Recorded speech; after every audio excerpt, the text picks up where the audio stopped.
सबसे पहले जो बोर्स पोस्टुलेट था ना, वो हाइड्रोजन या हाइड्रोजन लाइक एटम के लिए था। हाइड्रोजन या हाइड्रोजन लाइक एटम कहने का मतलब ये है कि जैसे मान लीजिए कि हाइड्रोजन का अगर अपन कन्फिग्रेशन देखें तो हाइड्रोजन का एटॉमिक नंबर 1 होता है और इसका जो मास नंबर होता है वही भी 1 होता है। इसका मतलब हाइड्रोजन में प्रोटॉन आपको 1 होता है, इलेक्ट्रॉन आपको 1 होता है और न्यूट्रॉन आपको 0 होता है। हाइड्रोजन में ये होता है। कैसे आता है प्रोटॉन, इलेक्ट्रॉन और न्यूट्रॉन, ये तो आपको पता होगा, क्योंकि ये जो नंबर होता है ये नंबर ऑफ प्रोटॉन या इलेक्ट्रॉन होता है और ये जो होता है वो नंबर ऑफ प्रोटॉन होता है। तो यहाँ पे 1 है, प्रोटॉन 1 होगा और प्रोटॉन प्लस न्यूट्रॉन भी 1 ही होगा। इसका मतलब न्यूट्रॉन क्या होगा, 0। और अगर एटम ओवरऑल न्यूट्रल है तो जितना नंबर ऑफ प्रोटॉन होगा उतना ही नंबर ऑफ इलेक्ट्रॉन होगा। तो उन्होंने ये बात बताया था कि बीच में एक न्यूक्लियस है और उसके चारों तरफ इलेक्ट्रॉन क्या करते हैं, रिवॉल्व करते हैं, और उसके हिसाब से उन्होंने कैलकुलेशंस वगैरह किया था। किसने, बोर्स साहब ने। अब यहाँ पे बात ये आती है कि जो बोर्स पोस्टुलेट था वो सिर्फ हाइड्रोजन या हाइड्रोजन लाइक एटम के लिए ही वैलिड है।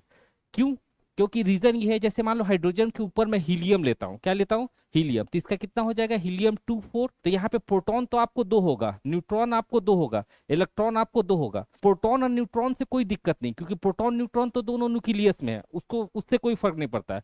लेकिन ये जो इलेक्ट्रॉन जो रिवॉल्व करता है, क्या बोला मैं, इलेक्ट्रॉन जो रिवॉल्व करता है, तो वो इलेक्ट्रॉन्स जो है वो 2 है। क्या है, 2 है। तो एक इलेक्ट्रॉन इधर होगा, एक इलेक्ट्रॉन इधर होगा। तो बोर्स साहब ने न्यूक्लियस और इलेक्ट्रॉन के बीच का जो फोर्सेस है उसको कैलकुलेट किया था, लेकिन इलेक्ट्रॉन और इलेक्ट्रॉन के बीच में जो फोर्सेस लगता है उसका उन्होंने कैलकुलेशन नहीं किया था। तो हमको क्या करना होगा कि यहाँ से एक इलेक्ट्रॉन हटाना होगा, और एक इलेक्ट्रॉन हटाने का बस एक ही तरीका है, यहाँ पे +1 चार्ज कर दीजिए। तो अगर आपने +1 चार्ज कर दिया, मतलब प्रोटॉन एक ज्यादा है और इलेक्ट्रॉन एक क्या है, कम है, तो यहाँ पे इलेक्ट्रॉन आपको एक कम हो जाएगा। तो यहाँ पे बोर्स मॉडल जो है या तो हाइड्रोजन के लिए वैलिड है या He+ के लिए वैलिड है।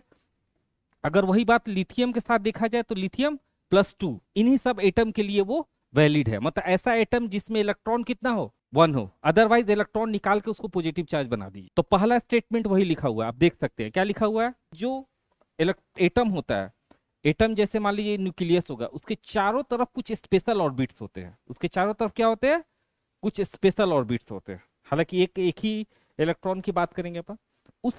वो इलेक्ट्रॉन अगर उस ऑर्बिट में है तो उसको एनर्जी रेडिएट करने की जरूरत नहीं है। पहले क्या प्रॉब्लम था कि अगर इलेक्ट्रॉन किसी ऑर्बिट में रिवॉल्व कर रहा है, क्या प्रॉब्लम था कि अगर इलेक्ट्रॉन किसी ऑर्बिट में रिवॉल्व कर रहा है तो होगा क्या, एनर्जी कम होगी, किसकी, इलेक्ट्रॉन की। तो वो धीरे धीरे न्यूक्लियस के पास जाते जाएगा, तो एक समय में वो न्यूक्लियस में मिल जाएगा और वो क्या हो जाएगा, खत्म हो जाएगा। तो ये चीज जो था ना, इस चीज को बोर साहब ने इस तरीके से एक्सप्लेन किया कि अगर मान लो आप इस ऑर्बिट में हो तो आपको एनर्जी रेडिएट करने की जरूरत नहीं पड़ेगी।